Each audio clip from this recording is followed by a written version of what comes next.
स्वस्थ सिंगरौली मस्त सिंगरौली, जान है तो जहान है, ये बात तो आप सभी ने सुना ही होगा। नमस्कार, मैं हूँ आरजे भावना और आप देख रहे हैं द सिंगरौली का खास पॉडकास्ट सेशन। आज हम बातें करने वाले हैं फिजियोथेरेपी के बारे में। जानेंगे फिजियोथेरेपी समस्या और समाधान के बारे में। आज हमारे साथ में जुड़े हुए हैं डॉक्टर कमलेश कुमार द्विवेदी सर। सबसे पहले सर का स्वागत करते हैं। हेलो सर, नमस्कार। सर कैसे हैं आप? बढ़िया। सर यहाँ पर आज सबसे पहले हम लोग जानेंगे आपके बारे में कि आप फिजियोथेरेपी लिए और फिजियोथेरेपिस्ट बनने के बाद में आपने सिंगरौली में क्या क्या बदलाव देखा, या फिर लोगों के मन में फिजियोथेरेपी को कब चुने ये रहता मन में, तो उसके बारे में क्या कहना चाहेंगे? मैं डॉक्टर कमलेश कुमार द्विवेदी फिजियोथेरेपिस्ट हूँ और मैंने 2005 में पीएमटी का एग्ज़ाम दिया था जी। जिसमें मेरा डेंटल में सिलेक्शन हुआ। बट मेरे को डेंटिस्ट का कोर्स नहीं करना था। जी जी। तो मेरे को वहाँ से ये पता चला कि फिजियोथेरेपी में हमारा काउंसलिंग हो सकता है और एमजी मेडिकल कॉलेज इंदौर से हमने काउंसलिंग लिया। ओके। और वहाँ से मैंने अपना फिजियोथेरेपी का पढ़ाई कंप्लीट किया। इसके बाद बॉम्बे हॉस्पिटल में 2 साल सर्विस किया जी। इसके बाद नेहरू में 19 महीना एडहॉक पे रहा जी। इसके बाद फिर अपना क्लिनिक गोल मार्केट जयंत में करीब 12 साल से रनिंग में है। सर 12 साल के जब शुरुआत में आपने यहाँ पे क्लिनिक डाला होगा और अभी क्या फर्क देखने को मिला? बहुत फ़र्क है। स्टार्टिंग में फिजियोथेरेपी लोग जानते नहीं थे क्या होता है। उसके लिए बहुत स्ट्रगल करना पड़ता है। किसी भी आप जैसे आप एमबीबीएस किए हैं और अगर आप क्लिनिक रन करना चाहते हैं तो आपको पहले स्ट्रगल ही करना पड़ेगा, क्योंकि पेशेंट्स तो ऐसे आते नहीं है। वो तो एक नाम सुन के जाते हैं, नाम बनाना पड़ता है। तो इसको किसी भी कोर्स में बनाना पड़ता है। अगर आप अपना करना चाहते हैं तो इसको बनाना पड़ता है। इसको बनाने के लिए बहुत मेहनत करनी पड़ती है। आपको विश्वास दिलाना पड़ता है, आपको क्वालिटी देनी पड़ती है। बिल्कुल बिल्कुल। और पेशेंट अगर आ रहा है आपके पास भरोसे पे, तो उसका भरोसा कायम रहे बिल्कुल, तो जरूर लाभ मिलेगा इसका। बिल्कुल, काम से ही नाम बनता है। और इसी के साथ में सर क्या कहना चाहेंगे कि लोग फिजियोथेरेपिस्ट को कब चुने, या फिर फिजियोथेरेपी वो कब लेना चाहें, किन कारणों की वजह से? फिजियोथेरेपी पहले होता क्या है बता दो जी। फिजियोथेरेपी एक मैनुअल थेरेपी है, एक्सरसाइज थेरेपी है, इलेक्ट्रोथेरेपी है। तीनों को मिला के फिजियोथेरेपी बनता है। जो एक्सरसाइज थेरेपी है उसमें हम पेशेंट को ट्रेन करते हैं एक्सरसाइज के लिए जी। जैसे मैट एक्सरसाइज हो गया, केगन एक्सरसाइज हो गया, ब्रीदिंग एक्सरसाइज हो गई। ऐसे एक्सरसाइज है जिसको हम ट्रेन करते हैं जो पेशेंट खुद से कर सकता है जी। जैसे आइसोमेट्रिक हो गया, स्ट्रेचिंग हो गया, आइसोटोनिक हो गया, ये पेशेंट खुद से कर सकता है जी। जो मैनुअल थेरेपी होता है, मैनुअल थेरेपी में हम पैसिव मूवमेंट कराते हैं, उसका मोबिलाइजेशन कराते हैं, ग्लाइडिंग कराते हैं। जैसे कंधा जाम हो गया जिसको फ्रोजन शोल्डर बोलते हैं, तो पेशेंट तो अपने से करेगा लेकिन एक लिमिट तक ही करेगा, क्योंकि लिमिट के बाद उसको पेन होने लगता है जी। बिल्कुल। तो उसके लिए एक एक्सपर्ट फिजियोथेरेपिस्ट की जरूरत पड़ती है जी। क्योंकि उसको कितना मूवमेंट में कितना ग्रेड होना चाहिए, कितने ग्रेड पे करना चाहिए, ग्लाइडिंग करनी चाहिए उसकी, तो जल्दी रिहैब हो सकता है। तो फिजियोथेरेपी ये हुआ। इलेक्ट्रोथेरेपी है जैसे बहुत ज्यादा पेन हो रहा है आपको जी जी। जैसे आपकी नसें दबी हुई हैं कमर की, तो उसमें आपको ट्रैक्शन देने की जरूरत है। ट्रैक्शन इलेक्ट्रोथेरेपी में आता है जी। हम टेंस देते हैं उसमें, टेंस भी इलेक्ट्रोथेरेपी में आता है जी। शॉर्ट वेव डायथर्मी देते हैं, ये सब इलेक्ट्रोथेरेपी में आती है। तो physiotherapy equal to exercise therapy, manual therapy and electrotherapy. Okay, तो दोस्तों यहाँ पर आपने जाना है फिजियोथेरेपी के बारे में। फिजियोथेरेपी क्या होता है ये तो आपने जान लिया, लेकिन सर अगर हम बात करें कि किन समस्याओं को लेकर लोग फिजियोथेरेपिस्ट के पास पहुंचे तो क्या कहेंगे? जैसे आपको कभी कमर के दर्द हुआ, सर्वाइकल का दर्द हुआ, जिसकी कंडीशन बहुत अलग हो सकती है। जैसे कमर में हुआ L4 L5 L5 S1, इसका कंप्रेशन का सबसे ज्यादा शिकायत आती है हमारे पास। जो पेशेंट आते हैं उनका सबसे ज्यादा होता है रेडिएटिंग पेन, कमर से लेकर पैर तक रेडिएट कर रहा है। इसमें फिजियोथेरेपी की बहुत जरूरत है, क्योंकि आप मेडिसिन से उसको आप जो सिम्टम है उसको सबसाइड कर सकते हैं बिल्कुल, पर परमानेंट इलाज फिजियोथेरेपी से ही होगा।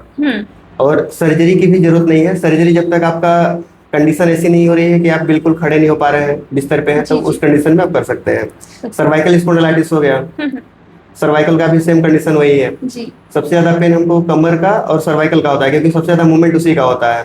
हम झुकते हैं बार बार या गर्दन का मूवमेंट करते हैं, तो सबसे ज्यादा जो जॉइंट का सबसे ज्यादा घर्षण होता है उसी में होता है, जिसकी वजह से कैल्शियम डिफॉर्म होती है जी। तो दोस्तों यहाँ पर आपने जाना है फिजियोथेरेपिस्ट से कब मिलना चाहिए। और सर अगर हम बात करें, जैसे आपने बताया कि जोड़ों का दर्द या फिर इस तरह के जो भी हड्डियों में दर्द होते हैं उसके लिए फिजियोथेरेपिस्ट को चुने। लेकिन फिर भी अगर लोगों को बताना चाहे कि आप फिजियोथेरेपिस्ट को क्यों चुने या फिजियोथेरेपी को ही क्यों चुने, तो क्या कहेंगे? फिजियोथेरेपी इसलिए चुनना चाहिए क्योंकि आपका ड्रग फ्री है, आपको मेडिसिन की जरूरत नहीं पड़ेगी इसमें। जी समय थोड़ा लग सकता है उसको ठीक होने में, क्योंकि आपका जो कंडीशन खराब हो चुकी है, आपकी नर्व कंप्रेशन है उससे मसल से वीक हो जाती है, बोन डिफॉर्म होती है, कार्टिलेज डैमेज होते हैं, तो उसको रिस्टोर करने के लिए टाइम लग सकता है। पर आपको ड्रग फ्री है, आपको सर्जरी की जरूरत नहीं पड़ेगी उसके लिए, बिल्कुल आपको कंटिन्यूटी बनी रहेगी, कोई साइड इफेक्ट नहीं किसी चीज का। इसलिए फिजियोथेरेपिस्ट को आप जरूर चुनना चाहिए। जी तो दोस्तों यहाँ पर आपने जाना है फिजियोथेरेपिस्ट को क्यों चुने और साथ ही साथ फिजियोथेरेपी से उपचार कैसे किया जाता है, इन सभी के बारे में बात हम लगातार कर रहे हैं। सर यहाँ पर अगर हम बात करें फिजियोथेरेपी जब हम ले रहे हैं तो किन बातों का ध्यान रखना चाहिए? जी उसमें एक तो आपको कुछ पहन के नहीं आना चाहिए, जैसे मेटल का कोई भी ऑब्जेक्ट अपने पास नहीं रखना चाहिए, मोबाइल फोन दूर रखना चाहिए क्योंकि इलेक्ट्रोमैग्नेटिक फील्ड प्रोड्यूस होता है उसमें। जी और दूसरी चीज की अगर आपको फोबिया है जी तो आप फिजियोथेरेपिस्ट को बता दें कि हमको इस चीज से डर लग रहा है या फिर कोई डिफॉर्मिटी हो रही है या फिर आपको इचिंग हो रहा है, जैसे इलेक्ट्रोड पैड लगाते हैं हम लोग तो उसमें भी होता है, कभी कभी एक्सरसाइज में भी पेन करता है, जैसे आपको इंटरवोलेस्थेसिस है, आपकी जो हड्डी है एक हड्डी दूसरे हड्डी से आगे सरक गई है, उसको इंटरवोलेस्थेसिस बोलते हैं। तो उसमें आपको ये बताना, आप एक्सरे दिखाइए, MRI रिपोर्ट लेके आइए और फिजियोथेरेपिस्ट को दिखाइए ताकि आपका सही तरीके से उपचार हो सके। बिल्कुल। और कौन सी एक्सरसाइज कब करनी है ये आपको फिजियोथेरेपिस्ट बताएंगे। उसका विशेष ध्यान रखिए। सर इसके लिए अगर बात करें उम्र की कि कोई उम्र निश्चित है, छोटे बच्चे जा सकते हैं या फिर सिर्फ बड़े को लेना चाहिए? बिल्कुल बिल्कुल, आजकल तो छोटे बच्चे बहुत सारे आ रहे हैं।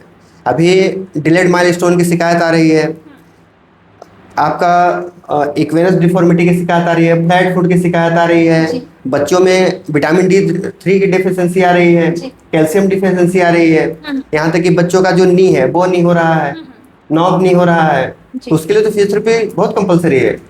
और सेरेब्रल पाल्सी हो रही है, इसका एक रीजन और है, ऐसा बच्चों में क्यों हो रहा है वो भी बता दूं मैं। एक्चुअली जो रिस्क ऑफ प्रेगनेंसी है उसी में प्रेगनेंसी होती है। जैसे 18 से लेकर 30 के बीच में जो भी डिलीवरी होनी चाहिए हो जाती है, लेकिन आजकल 30 के बाद ही शादी हो रही है और रिस्क ऑफ प्रेगनेंसी में जाती है, जिसके वजह से डिफॉर्मिटी ज्यादा हो रही है बच्चों में। तो इसका थोड़ा ध्यान देना चाहिए इस चीज को। बिल्कुल। और अगर हम बात करें अपने सिंगरौली क्षेत्र की, तो यहाँ पर लोग अधिकांश कौन से ऐसी समस्याएं हैं जिसको लेकर आते हैं? बिल्कुल, बैक पेन की सबसे ज्यादा समस्या है यहाँ पे, बैक पेन सबसे ज्यादा है, सर्वाइकल स्पॉन्डिलाइटिस है, फ्रोजन शोल्डर है, क्योंकि लाइफ स्टाइल यहाँ की बहुत चेंज है। और दूसरी चीज की हर आदमी को, आप यहाँ 100 में से 98 लोगों को विटामिन D डिफिशियंसी है, चाहे वो कहीं नौकरी कर रहा हो, बैठ के अंदर कर रहा हो, बाहर कर रहा हो, धूप ले रहा हो, लेकिन विटामिन D डिफिशियंसी सबको है। तो इसलिए सबसे ज्यादा सर्वाइकल का पेन और बैक पेन और नी पेन, ये इसके बहुत सारे पेशेंट हैं। बिल्कुल। तो सर क्या कहना चाहेंगे लोगों को कि यहाँ पे विटामिन D3 की जो कमी हो रही है वो क्यों हो रही है और इसके कमी से बचने के लिए लोग क्या करें? एक तो पोल्यूटेड एरिया है, प्रॉपर तरीके से आपको सनरेज नहीं मिल रही है, लाइफ स्टाइल चेंज है क्योंकि लोग आजकल एसी में काम कर रहे हैं, एसी में ही सब कुछ करना है, उनको बाहर निकलना नहीं है, जिसकी वजह से जो सोर्स है विटामिन D3 का वो आपको प्रॉपर मिल नहीं रहा है। दूसरी चीज क्या है, खाना हम लोग जो खाते हैं आजकल प्रॉपर तरीके से, जो पहले खाना मिलते थे आजकल नहीं मिल रहा है वो चीज, तो विटामिन की और आपके मिनरल्स की कमी आ रही है। RO का पानी पी रहे हैं क्योंकि पोल्यूटेड एरिया है, हम निकालेंगे तो वैसा कोयला निकलेगा, डस्ट निकलेगा। दूसरी चीज सांस ले रहे हैं उसमें भी पॉल्यूशन आ रहा है, तो इसलिए विटामिन D डिफिशियंसी हो रही है और मिनरल्स की कमी हो रही है, कैल्शियम मैग्नीशियम सबकी कमी है, जिसकी वजह से बोन का डिफॉर्मेशन जल्दी हो रहा है, कार्टिलेज जल्दी घिस रहा है। तो ये इस चीज का ध्यान रखने की जरूरत है। जी बिल्कुल, समस्याओं के बारे में भी हमने बात किया, समाधान के बारे में भी, लेकिन अगर हम लाइफस्टाइल के बारे में बात करें कि अपना लाइफस्टाइल कैसे रखें कि कम से कम बीमार पड़े, क्या कहेंगे? लाइफ स्टाइल रखने के लिए आपको कंप्यूटर पे कम वर्क करना चाहिए। जी। आपको हर आधे घंटे में, अगर आप सीटिंग कर रहे हैं तो हर आधे घंटे में उठ के 2-4 मिनट टहलिए या फिर कोई स्ट्रेचिंग करिए वहां पे खड़े होके। अगर आप एक ही जैसे 1 घंटा अगर आप मूवमेंट कर रहे हैं, मतलब 1 घंटा कंप्यूटर पे काम कर रहे हैं, मोबाइल पे काम कर रहे हैं, तो एक अमेरिकन सोसाइटी ने एक रिसर्च किया हुआ है जिसमें बताया गया है कि एवरेज वेट अगर हम लोग दिन भर अगर एवरेज निकाला जाए तो 92 kg वेट सिर पे रख के चलते हैं हम लोग दिन भर में, जो कंप्यूटर पे काम करते हैं और मोबाइल में, इसलिए उन्होंने एक एवरेज निकाला। तो उसको थोड़ा कम करने की जरूरत है। अननेसेसरी मोबाइल न चलाइए जी। अगर चलाते भी हैं तो 90 डिग्री पे आप रख के उसको चलाइए, 90 डिग्री पे रख के काम करिए। आजकल लाइफ स्टाइल थोड़ा सा चेंज हुआ है, जैसे ड्राइविंग बहुत ज़्यादा लोग अननेसेसरी कर रहे हैं, जी बिल्कुल। तो उस पर ध्यान रखने की जरूरत है। कंप्यूटर का काम जो है अगर आप उसको सावधानी के पर्पज से देखें तो आपका मूवमेंट जो है वो कंटिन्यू होना चाहिए। जी सर, स्टार्टिंग में आपने बताया था कि बच्चे भी आपके पास में आते हैं एज अ पेशेंट, तो बच्चों का लाइफस्टाइल पेरेंट्स कैसे रखें? एक्चुअली स्टार्टिंग में बच्चों को लाइफ स्टाइल को समझ में नहीं आता है पेरेंट्स को, कि उसका जब तक मूवमेंट नहीं होता, जब तक चलता नहीं है, या फिर जैसे ट्रैवलिंग करते हैं जी बच्चे, बिल्कुल। तो अगर वो प्रॉपर नहीं कर रहे तो पेरेंट्स को समझ में आता नहीं है। और मेडिकल डायग्नोसिस जो है वो भी जब इसी पे बेस्ड है, जी। अगर बच्चों में कोई डिफॉर्मिटी होती है तभी पता चलता है कैसा है। तो स्टार्टिंग में जैसे आजकल सिजेरियन ज़्यादा हो रहा है, सिजेरियन होने के बाद ऑक्सीजन लेवल कम हो जा रहा है। मैंने पहले ही बताया है कि जो रिस्क ऑफ प्रेगनेंसी है उसमें क्या होता है कि आजकल प्री मैच्योर बच्चे पैदा हो रहे हैं, यानी समय से पहले ही पैदा हो जा रहे हैं, या कोई जैसे लीकेज हो जा रहा है, या फिर कहीं पे फाइब्रोइड्स है मदर को, तो जो फीटस है उसको भी थोड़ा प्रॉब्लम आएगी, न्यूट्रिशन प्रॉपर नहीं मिलेगा उसका, तो उसके वजह से प्री मैच्योर हो रहे हैं, ऑक्सीजन लेवल कम हो जा रहा है बॉडी में, रो नहीं रहे हैं, लेट क्राइंग है बच्चे, तो रिफ्लेक्स प्रॉपर तरीके से सर्कुलेट नहीं हो रहे हैं पूरी बॉडी में, तो इसके वजह से उनको डिफॉर्मिटी ज़्यादा हो रही है। तो इस पे न्यूट्रिशन की ज़्यादा जरूरत है, न्यूट्रिशन का ध्यान रखें अपने, और थोड़ा एक्सरसाइज की जरूरत है। आजकल ऑप्सोगानिक में भी फिजियोथेरेपी होता है, तो उस पे भी थोड़ा कंसंट्रेट करें, उनसे भी संपर्क करें, तो आपकी लाइफ स्टाइल चेंज हो जाएगी, तो आने वाला जो आपका चाइल्ड है वो भी ठीक रहेगा। बिल्कुल सर, ऐसे कोई 5 एक्सरसाइज की बात करें जो हम डेली रूटीन में अपना सके या फिर कर सकें? जी, एक तो वॉकिंग बहुत अच्छा है जी, अब वॉकिंग करिए, या फिर साइकिलिंग करिए जी, या फिर आप स्विमिंग करिए, हाइड्रोथेरेपी बोलते हैं उसको स्विमिंग को, ये तीनों में से आप कुछ भी कर सकते हैं। दूसरा चीज स्ट्रेचिंग करना बहुत जरूरी है, आइसोमेट्रिक एक्सरसाइज करना जरूरी है। आइसोमेट्रिक एक्सरसाइज में मसल्स को आपको स्ट्रेंथ देना है, और स्ट्रेचिंग में आपको मसल्स को स्ट्रेच करना है। ये 5 एक्सरसाइज हुई आपकी, इसको अगर रेगुलर करें तो बहुत बेनिफिशियल है शरीर के लिए जी। तो दोस्तों, यहाँ पर आपने फिजियोथेरेपी के बारे में जाना है और भी बहुत सारी खास बातें करेंगे यहाँ पर सर के साथ में। जानते हैं सर क्या कहना चाहेंगे हमारे सिंगरौली के लोगों के लिए, एक छोटा सा मैसेज की अगर बात करें तो? सिंगरौली के लोग पहले से बहुत जागरूक हुए हैं जी, और फिजियोथेरेपी को लोग जानने लगे हैं क्या होता है। अब तो गांव-गांव में लोग जानने लगे हैं, अब तो वैकेंसी निकल रही है, उसकी सीएससी पीएससी के लिए वैकेंसी भी निकल रही है। आपके ट्रॉमा सेंटर में वैकेंसी, जब हम लोग यहाँ पे 2014 में मैं ओपनिंग किया था अपने क्लिनिक का, तो उस समय फिजियोथेरेपी लोग नहीं जानते थे क्या होता है। ये जानते थे यहाँ से पेशेंट ठीक हुआ है तो उसके थ्रू वो सुन के आते थे और ठीक होके जाते थे। आज तो कहीं जाने की जरूरत नहीं है, आपको रेफरल की जरूरत नहीं है, आप डायरेक्ट आ सकते हैं, फर्स्ट कॉन्टेक्ट है। जैसे आप सब मेडिकल पद्धति है वैसे ये भी है एक तो इस बेस पे आप आ सकते हैं, और अपनी लाइफ स्टाइल को सही रखिए, पॉल्यूटेड फ्री रहिए, ओवर ड्राइविंग मत करिए। ओवर ड्राइविंग इसलिए मना कर रहा हूँ क्योंकि ब्रेकर्स बहुत ज़्यादा हैं, रास्ते अच्छे नहीं हैं, जिसकी वजह से आपकी लाइफ स्टाइल पे उसका असर पड़ेगा जी। तो दोस्तों, यहाँ पर आपने जाना है फिजियोथेरेपी के बारे में, और साथ ही साथ सर आपका बहुत बहुत धन्यवाद, आपने इतना समय निकाला हमारे साथ में, आप जुड़े, बहुत धन्यवाद। तो दोस्तों, इसी के साथ में मुझे दीजिए इजाजत, फिर होगी मुलाकात आपके अपने द सिंगरौली के खास पेज पर। नमस्कार।